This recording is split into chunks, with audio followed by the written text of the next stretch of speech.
lá para o outro lado, fiquem logo mais perto. Para o outro lado. Sala lá mesmo, não lá perto, mas mais perto de fazer desse lado. Cada vez mais é só abrir o portão para entrar lá com o carro. Só abrir o portão, mas eles Ou entra aqui por este. não, eles não deixam entrar por este. É eles. Começam a abrir e mandar a vida outra vez, a gente entrou ali. Não, o outro fica lá perto, também não há problema.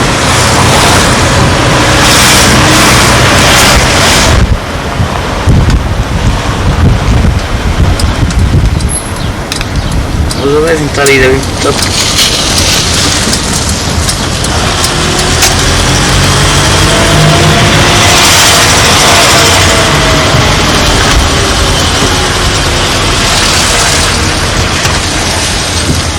Agora se eles dão uma ajuda aqui, por isso, é claro.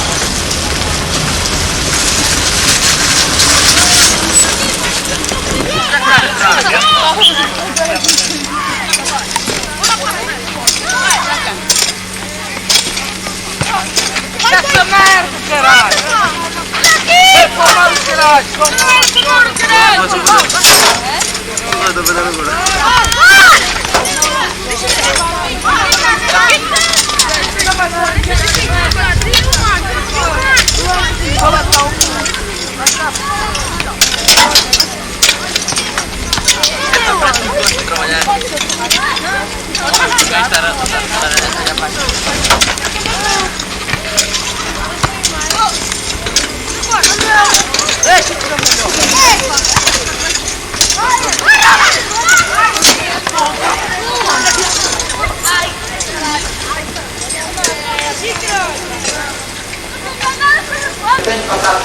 Ora então, uma muito boa tarde, diretamente da Escola Secundária de Cruz. Hoje temos o Engenheiro Técnico Agrário Carlos Cardoso, professor do Ensino Secundário Agrícola na Escola Secundária de Cruz. Desde já agradecemos a sua presença aqui entre nós e vamos passar então à entrevista.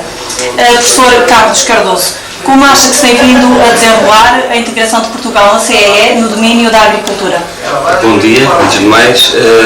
Bom, isto é um assunto realmente que me toca muito particularmente, uma vez que sou técnico agrícola, sou professor do ensino secundário agrícola, como disse, e portanto,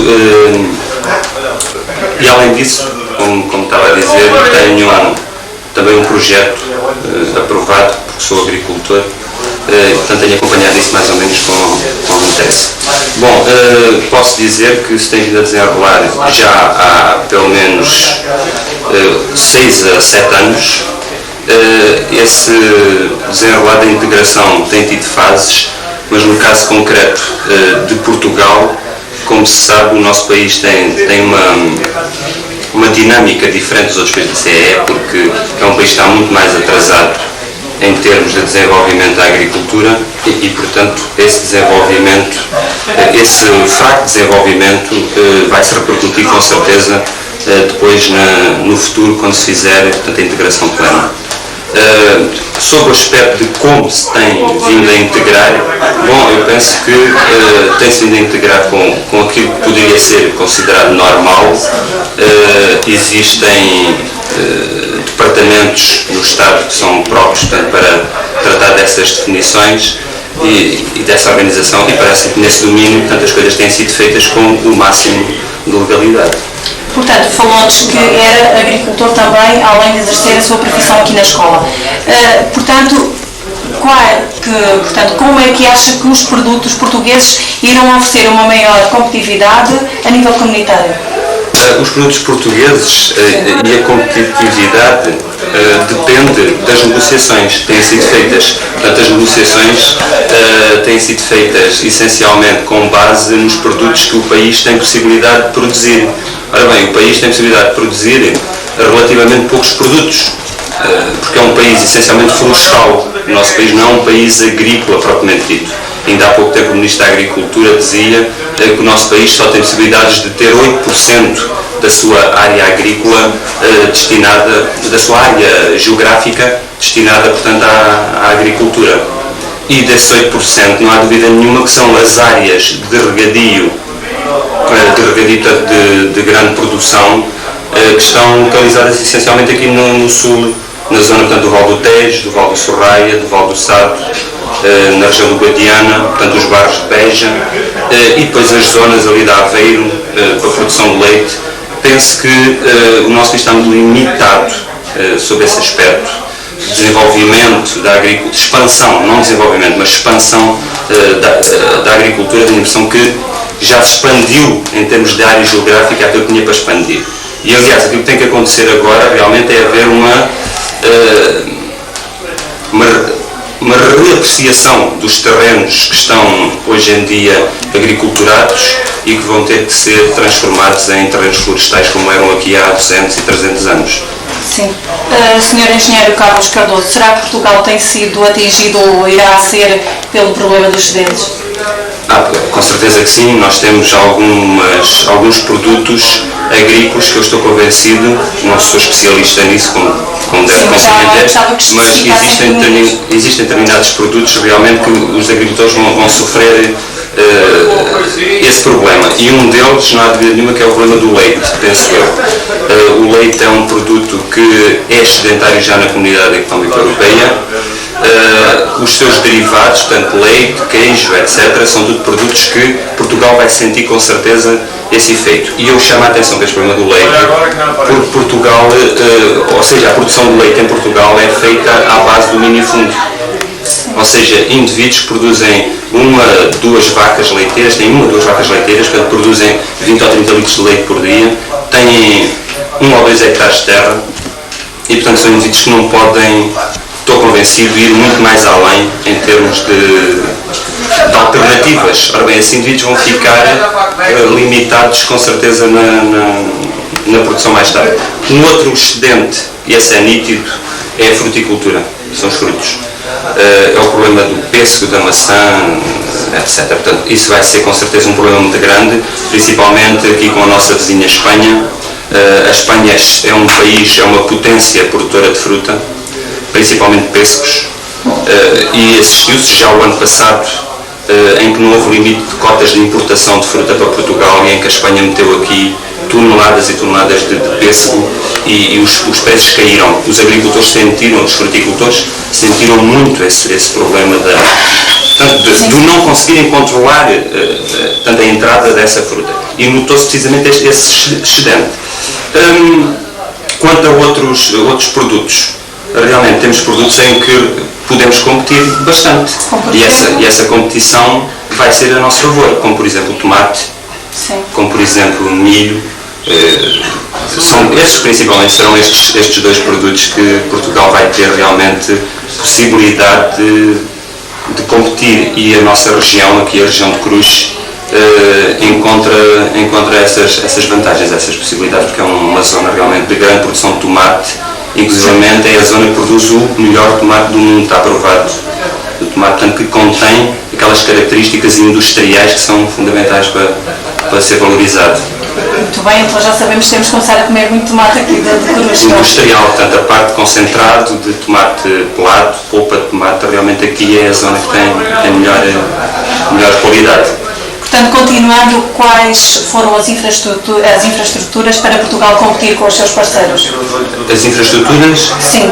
Portanto, falámos já dos excedentes. Sim. Agora, a nível de infraestruturas, como é que estamos? Infraestruturas existentes? Sim. Isso é um bocado mais difícil. As infraestruturas, como sabe, o nosso país tem um problema. Está dividido em duas grandes zonas. A zona a norte de Coimbra, que é a zona do minifúndio, portanto, que é uma zona em que as infraestruturas agrícolas não estão criadas por razões óbvias, porque os agricultores têm áreas pequenas, portanto não podem de maneira nenhuma capitalizar-se. Não têm capital para criar as infraestruturas necessárias. A sul de Coimbra, a sul do Tejo, melhor dizendo, a sul do Tejo, existe o latifúndio. E o latifúndio no nosso país tem tido um problema muito grave desde sempre, que é o abandono. Ora bem, esse abandono levou a que não tenham sido feitos nos últimos anos os investimentos que seriam necessários, que seriam imprescindíveis. O latifúndio tem vivido praticamente da cortiça, da pinha, da resina, portanto, e de todos esses produtos que, ao fim e ao cabo, não precisam de investimento.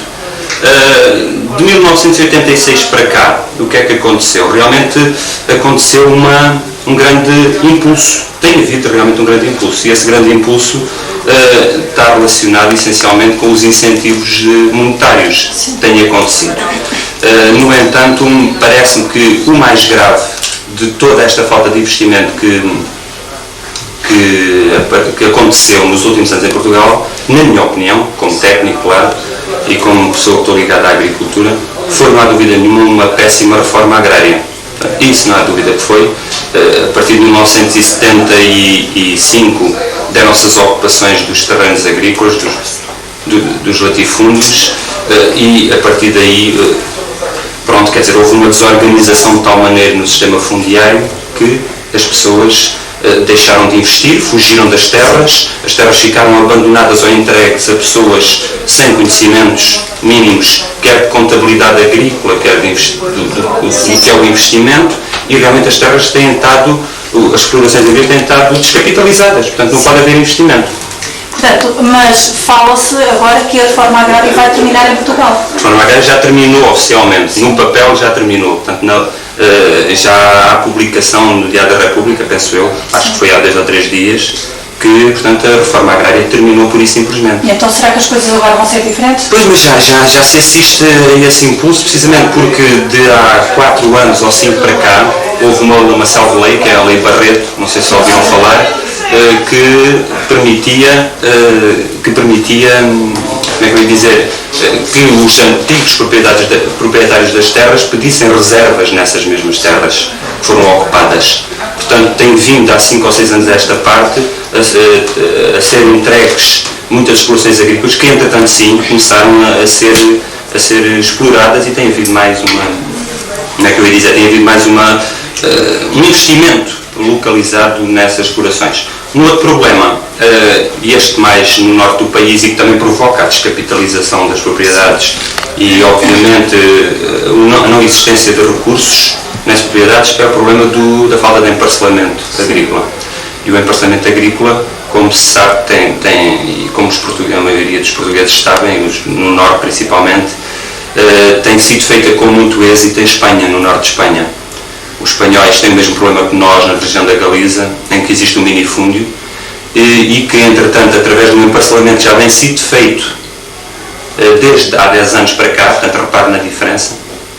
Enquanto nós estamos a falar de emparcelamento agora, há 1 ou 2 anos eles fazem-no já há 10 e 15 anos. Portanto, já têm experiência nisso, e hoje em dia assistem a um desenvolvimento da agricultura na Galiza, que é uma coisa extraordinária. Portanto, indivíduos que antes tinham 10, 15 hectares espalhados em 20 ou 30 mil hectares, que agora têm as propriedades, portanto, todas organizadas e juntas, com caminhos rurais organizados, com linhas de água, com redes de rega, com eletrificação. Portanto, tudo isto é emparcelamento, e é isto que é necessário ser feito, principalmente no Minho. Sim. E do litoral, é a zona mais... Portanto, com tudo o que nos disse até este momento, deduzo que o auxílio comunitário não foi suficiente para ajudar a equipar os agricultores portugueses. Eu penso que não, sinceramente penso que não.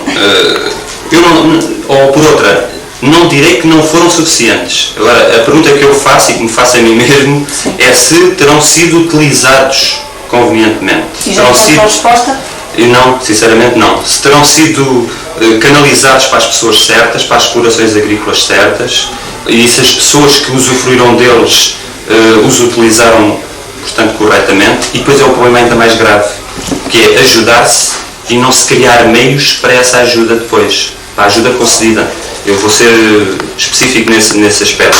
Por exemplo, uma ajuda comunitária a uma exploração agrícola para produzir, por exemplo, fruta, que não se lhe garante depois o escoamento, portanto, a comercialização desses produtos. É claro, o agricultor fica, pura e simplesmente, de mãos atadas, porque não produz, mas depois não consegue vender. Portanto, tem havido uma má gestão desses fundos? Sim, eu considero que tem havido má gestão na forma como... não é na forma como eles se dão, é na forma como eles depois se gerem, a médio e a longo prazo. A médio prazo já se começa a ver. A longo prazo, espero que não se veja no aspecto negativo. Sim. Como agricultor, como é que tem conseguido gerir os seus fundos? apresentei um projeto à CEE do Regulamento 797. Esse projeto foi aprovado em janeiro de 87 para a produção de pêssego. Sim. Tenho o pomar instalado, está em segundo ano de produção, portanto está a produzir agora na ordem das 20 toneladas de fruta por hectare, e eu tenho o mesmo problema que têm os outros agricultores aqui na região. A quem é que eu vou vender os pêssegos?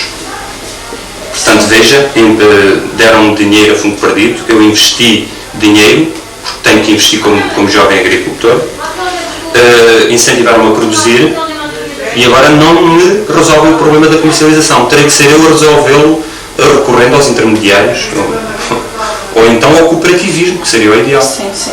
Só que o problema do cooperativismo... Sim, continua. Existe uma cooperativa aqui, a Cooperativa de Val de Sorraia, por exemplo, que não tem um mercado de hortofrutícola. E como é que pensa então? Como? É uma boa pergunta, quer dizer, é vender os produtos que produzo a intermediários. Falou-nos no 797. O que é o 797? O Regulamento 797, sim. portanto, é um regulamento criado na CEE para a adaptação da agricultura portuguesa aos dias que correm, não é? Ao desenvolvimento dos outros países, para equiparar a agricultura portuguesa à agricultura dos outros países. Que foi criado este Regulamento 797, que capitaliza os agricultores.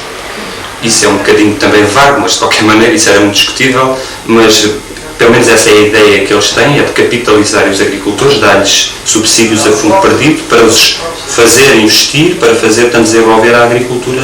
Mas depois acabamos por cair num ciclo vicioso, porque o dinheiro realmente vem para Portugal, mas há uma má gestão desse dinheiro. Pois, e é que está o problema. Eu não direi, continuo a dizer que não será bem a má gestão desse dinheiro. Fazem-se planos a curto prazo para o imediato e não se pensa no médio e no longo prazo. E como é que se pode vir a pensar no médio e no longo prazo? Isso é a responsabilidade do Ministério da Agricultura e dos técnicos. Sim. E das organizações de agricultores, penso eu. Eles é que têm que começar a pensar em criar as infraestruturas, principalmente aquela que mais me preocupa pessoalmente, é o da comercialização dos produtos agrícolas que são produzidos pelos agricultores. Porque esses produtos agrícolas é que cada vez começam a ser mais, porque os agricultores estão a produzir mais e melhor, porque é óbvio, não é? Está a haver um desenvolvimento agrícola nítido, mas há o problema da comercialização dos produtos. A maioria deles nas mãos de intermediários. Continuo a dizer que é o grande cancro da nossa agricultura, é a comercialização dos produtos. Há uns tempos a esta parte, ouve-se falar muito nas associações de agricultores portugueses. Qual é o papel da associação? Foi precisamente o que eu há bocado estive a dizer sobre o cooperativismo. As associações de agricultores é o único caminho viável para resolver esse tal problema do desenvolvimento agrícola a médio e a longo prazo. Países que não têm associativismo agrícola não podem de maneira nenhuma ser países desenvolvidos e organizados em termos de gestão dos seus recursos agrícolas, porque o agricultor é por natureza um individualista. Pronto, em Portugal sempre foi assim, viveu para a terra, para a família e para aquilo que produz, portanto sem pensar no desenvolvimento. Agora que se começa a abrir as portas da Europa, se começam a manter, eles continuam a manter essa mentalidade individualista, pois é óbvio que vão ser bastante prejudicados. Noutros países da Comunidade Económica Europeia existem grupos de mecanização. Aqui em Portugal, tanto quanto sei, pelo menos eu conheço um grupo de mecanização. O que é que pensa dos grupos de mecanização em Portugal? São fundamentais. O grupo de mecanização vem dar resposta precisamente às pequenas explorações agrícolas descapitalizadas ou pelo menos com impossibilidade de aquisição de maquinaria agrícola. Sim. Como se sabe, portanto, a maquinaria agrícola é extremamente cara, vai ter uma influência muito grande no rendimento do agricultor e talvez tenha sido o problema da mecanização da agricultura portuguesa que tem endividado grande parte dos nossos agricultores, que como não têm possibilidade de recorrer a lugar de máquinas, porque elas não existem, ou existem em pequena quantidade, são obrigados a endividar-se, a comprar tratores, a comprar graves, a comprar pulverizadores, tudo maquinaria de milhares de contos. Para explorações agrícolas de média ou pequena dimensão, já está a ver que isso vai ter uma influência muito grande depois no rendimento e na capitalização dessas explorações. Portanto, os agricultores que façam parte, por exemplo, desse grupo de mecanização têm subsídios para a aquisição desse material agrícola? Pois, evidentemente, está dentro de um outro regulamento da CE, penso eu, agora já não estou bem certo, não sei se estarei a dizer corretamente, mas tenho a impressão que é o regulamento o 355, está, portanto, vocacionado essencialmente para as organizações de agricultores, para os melhoramentos fundiários, cooperativismo e coisas do género, portanto, coisas deste género, coisas mais relacionadas com associação. Portanto, com essas associações que neste momento estão a aparecer, Associação de Agriculturas, grupos de mecanização, isso vai pôr um pouco fim aos pequenos agricultores, porque têm tendência a associar-se, será? Pois não, o agricultor nunca deixa de ser pequeno ou grande, e não é uma questão de ser pequeno ou grande, é uma questão de estar associado. A associação agrícola não quer dizer que os agricultores vão juntar as suas propriedades. Antes, pelo contrário, os agricultores continuam a manter as suas explorações agrícolas individuais, cada um tem a sua exploração agrícola, só que em termos de setor da agricultura em que havia necessidade de se juntarem, então eles aí usufruem dessa vantagem do cooperativismo. E não há melhor exemplo do que o exemplo da maquinaria agrícola. Agora diga-me um indivíduo que tenha 3 hectares de terra, que funciona para aí um trator por ano para aí 140 horas. Isto, por exemplo, se tiver um pomar, mas se fizer milho ou se fizer tomate, se calhar até são menos horas por ano. Então um trator que custa 4.000 contos, vai ser vantajoso esse agricultor possuir esse trator para trabalhar com ele 100 ou 200 horas por ano? Não. Portanto, se forem 20 agricultores, cada um com os seus 3 ou 2 hectares de terra, esses 4.000 contos já são divididos por aquele conjunto de agricultores e já é rentável esse trator trabalhar, por exemplo, 6.000 horas, 5.000 horas no ano e naquela exploração, em todo aquele conjunto de explorações. Portanto, não há uma diluição dos agricultores na cooperativa, percebe? Portanto, aí continua a haver um individualismo, a individualização, eu não gosto da palavra individualismo, a individualização da exploração agrícola, mas nos setores em que o agricultor está mais dependente economicamente de determinados aspectos, como maquinaria, por exemplo, adubos, sementes, etc. Aí então já não há... Num conjunto de explorações de pequenos agricultores, para a instalação do pivô, o que é necessário os agricultores fazerem? Ou como é que eles podem... Portanto, um pivô será instalado em grandes hectares, penso eu, não? Sim, o pivô, vamos lá ver, estamos a falar já de uma coisa completamente diferente. Sim. O pivô é... Sim, mas tudo isto a propósito de pequenos e grandes agricultores. Exato. Repare, eu acho que o mais importante, o pivô, como sabe, é uma estrutura de rega, não é? Sim.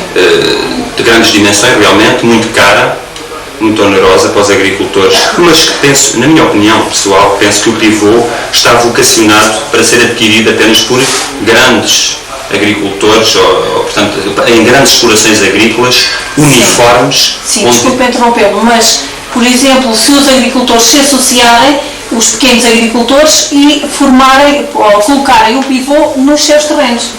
O pivô não se desloca assim com essa facilidade? Não é deslocar. Portanto, se os agricultores, se os terrenos serão paralelos uns aos outros, será que não há hipótese de colocar o pivô que seja coletivo? É possível que sim.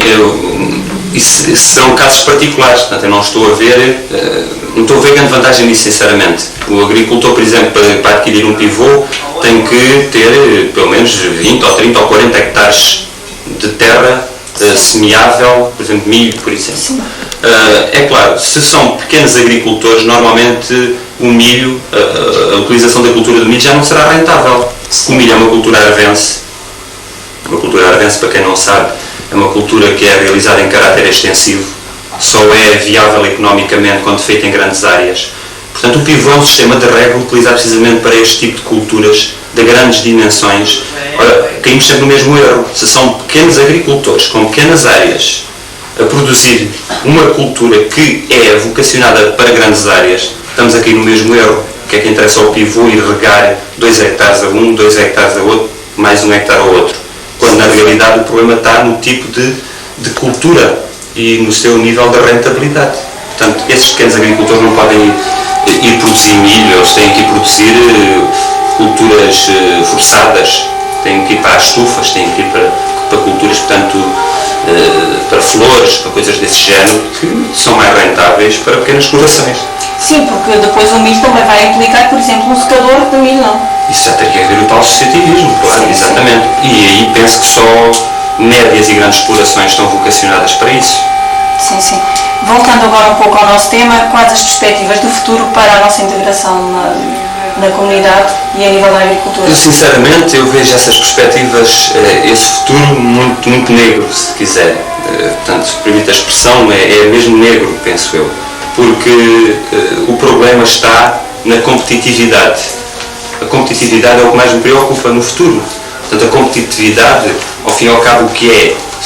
Para se perceber melhor, é, por exemplo, um agricultor espanhol que consegue produzir milho, suponhamos, isto é apenas utópico, produzir milho, por exemplo, rentável para ele a 20 escudos o quilo, e o agricultor português produzi-lo a 80 para ser rentável.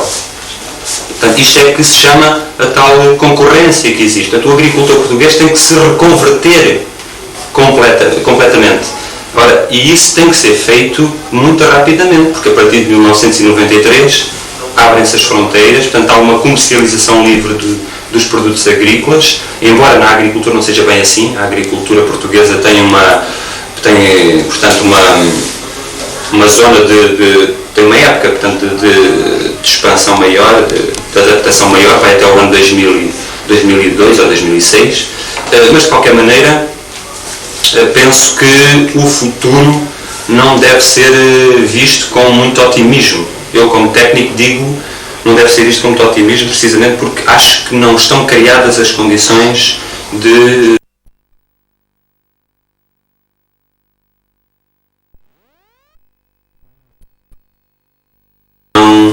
quer nas explorações agrícolas, mentalidade dos agricultores, a idade que os agricultores têm no nosso país, a média de idades. Os nossos agricultores são agricultores envelhecidos, sem instrução, a maioria, e para se integrar completamente na comunidade e concorrer com agricultores evoluídos, normalmente técnicos, por exemplo, na Bélgica, na Holanda, na França, não se vêem agricultores com a quarta classe, ou pouco já se verão. São tudo técnicos agrícolas que utilizam as explorações agrícolas e as fazem com rentabilidade. Portanto, acha que os objetivos da EPAC têm sido conseguidos na CEE Os objetivos da PAC? Da PAC, Sim. Portugal, eu penso que Portugal fez aquilo que eu tenho lido, porque eu não sou nenhum especialista nisso, não é? Mas por aquilo que eu tenho lido, eu penso que Portugal não podia exigir mais do que aquilo que conseguiu, ao fim e ao cabo. Agora, o que acontece? O problema está agora nas mãos dos agricultores, não é? Sim. Os agricultores é que têm que mudar a sua forma de ver o campo e de ver a agricultura, têm que passar da agricultura artesanal para a agricultura industrial, se quiser. Portanto, aquela agricultura desenvolvida, sem rodeios, sem problemas, mas para isso é preciso apoios, não é? E os apoios são, a responsabilidade grande desses apoios é do Estado. Enquanto a gente vê o Estado espanhol, é que se há um problema qualquer com os agricultores, responde imediatamente às solicitações dos agricultores.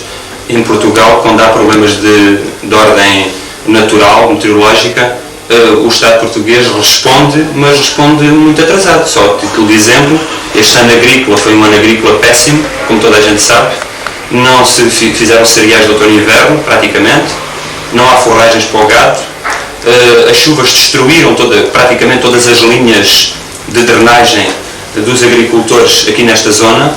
Foi criada uma ajuda de 600 mil contos, parece, se não estou em erro, e até hoje os agricultores não sabem como é que vão utilizar, onde é que vão buscar esse dinheiro. Portanto, têm as coisas todas tratadas, daqui a cá estamos no inverno outra vez, e as valas, as linhas de água continuam tudo assoreado. Portanto, isto é só para ver como é que é possível haver uma integração plena na CEE dentro de 2 anos ou 3, quando é o próprio Estado que não cumpre a sua responsabilidade. Fez-me lembrar agora o tema de uma canção de um cancionista português que diz: se o meu destino é assim tão negro, a culpa não é tua. Pois é, aí é que está. Não é só, eu não estou a dizer que os agricultores também têm culpa daquilo que tem acontecido na agricultura, têm tido culpa, e a maior culpa tem sido o tal individualismo. Sim, sim. De resto, penso que o grande objetivo no futuro que temos que ter é, em primeiro lugar, incentivar ao máximo, esta é a minha opinião como professor do ensino agrícola e como técnico, é incentivar ao máximo a criação de cursos agrícolas nas zonas onde eles devem ser implantados.